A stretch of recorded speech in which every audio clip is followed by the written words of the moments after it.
So, why are you standing to be a member of the Welsh Assembly?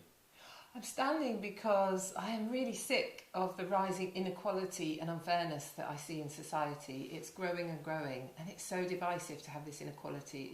It's not good for us as a society. And I see things coming out from the Westminster government where, for example, they're trying to cut benefits for disabled people whilst giving tax breaks to extremely rich people. They're not going after tax of Google and Starbucks, but with this era of austerity that we're in, it's the people who are the most vulnerable who seem to be suffering, and that over the last few years has made me increasingly angry. And when I get angry, I'm the kind of person who wants to do something about a problem, so I decided to stand.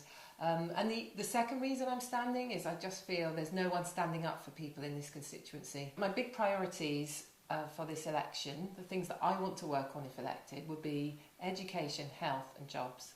Now, in terms of education, for example, here in the Monmouth part of the constituency and in the Torfaen part of the constituency, we were in special measures, and basically that meant we weren't performing well enough in education and school kids were let down. And this is the kind of thing that I want to stop and shine the light on and make sure that school teachers and head teachers get the support they need, schools get the funding they need, so that children have a really inspiring education. That's my number one priority. And besides education, what else do you want to focus on? So another key thing for me is the NHS. One of the biggest issues in Chepstow is there's no minor injuries unit. And it was closed in about 2011, and there was a big petition done then, about 3,000 signatures. And I'm really trying to ask an Irene Bevan Health Board to reconsider their decision not to reopen it. And I think Chepstow is a growing town, and it would take some of the pressure off A&E in Neville Hall in Abergavenny if we had a minor injuries unit in Chepstow, and I think Monmouth also really needs one. So these are the kind of issues that people are coming to me about, and I've been writing to the Health Board and trying to get an answer on that. Another focus of mine has got to be jobs. We need more jobs here. We've got fantastic assets in this county and in this constituency in terms of the landscape for tourism, the food that's produced by farmers. Also, we need to think about large-scale jobs and attracting bigger businesses into the area, I think, to create jobs.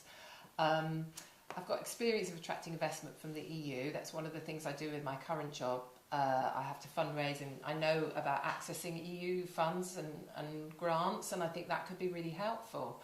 So I would definitely be championing jobs and investment. Of course, the Welsh Assembly, the Welsh Government has been creating jobs through Jobs Growth Wales, and Monmouthshire has benefited from about 400 jobs under that scheme, which is fantastic. We've committed to having 100,000 apprenticeships in the next 5 years if Welsh Labour is elected, and I would like to think, if elected, I will work really hard to make sure that some of those apprenticeships come here to our constituency. What you're hearing when you're talking to people, and how much you've been hearing from people and what their issues are?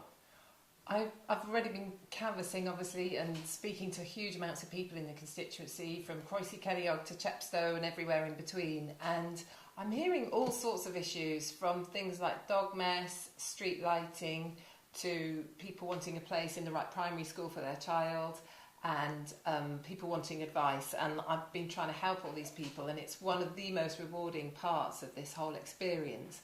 And I'm really excited and hopeful that if I am elected, it'll be absolutely brilliant to be able to carry on helping people solve their problems, meeting with people who work for charities and try and help them get funding, and doing all these things that are so important to improve people's lives.